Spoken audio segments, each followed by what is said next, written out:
The environment we live in is no stranger to nanoparticles. Every time there's a fire or a volcano erupts or a new wave breaks, billions upon billions of nanoparticles are produced.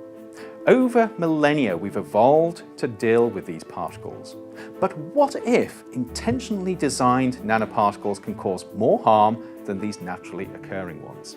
If intentionally produced engineered nanomaterials are released into the environment, either when we're making a product or when we're using it, or even when we dispose of it or hopefully recycle it, they could potentially cause unexpected harm.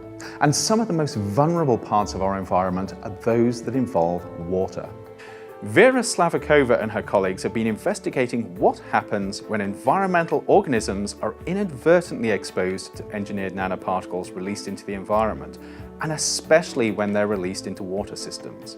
We know that some metals are toxic for the environment. And which parts of the environment are you particularly focusing on? We are interested in surface water. In particular, we are studying Lake of Geneva. So you're looking at how specific environmental organisms interact with these metal-containing nanoparticles. What sorts of organisms are you especially interested in? We are interested in algae, protozoa and Daphnia. Nanoparticles absorbs by this organism, and if their concentration is high, they can become harmful for these organisms. When it comes to the environment, one nanomaterial in particular has received a lot of attention over the past few years: silver nanoparticles.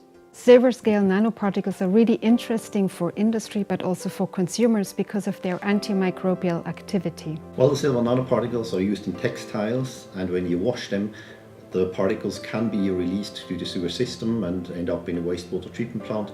A fraction of it will pass the wastewater treatment plant and be discharged into the surface waters. Well, the silver in its dissolved form is known to be very toxic, not only to bacteria, but also to many other aquatic organisms. And at the start of our research, we did not know how organisms can cope and deal with particular silver. We have discovered that the silver nanoparticles are very efficiently removed from the wastewater stream during the wastewater treatment. We're talking about removal efficiencies in the order of 95% and more. Furthermore, we have discovered that the silver nanoparticles are very efficiently transformed into silver sulfides. We're talking about half-life times in the order of minutes to an hour in a wastewater treatment plant, and maybe a few tens of minutes to a few days in an urban surface water.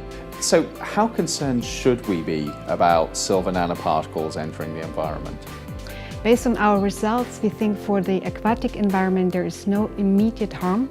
But I think we should still be very careful with the use of silver nanoparticles, basically for three reasons. First, we should not surpass the safe levels. Second, we have to remember that the silver reserves that we have on our planet are limited. And thirdly, there's concern about resistant microbial strains. Of course, while understanding the possible impacts of nanosilver is important, we also need to know what other sorts of nanomaterials are potentially being released into the environment and where they'll go. We want to predict the environmental risks, and for this we first need to know what their exposure is. We cannot measure them yet analytically, so we have to use modeling instead. So your research involves modeling the release and the flow and dispersion of engineered nanomaterials. What have you found? The release depends a lot on the type of product where the materials are used. For some there's a lot of release, for example titanium dioxide release from Sunstream. For others there's very little release, used in polymer nanocomposites, for example.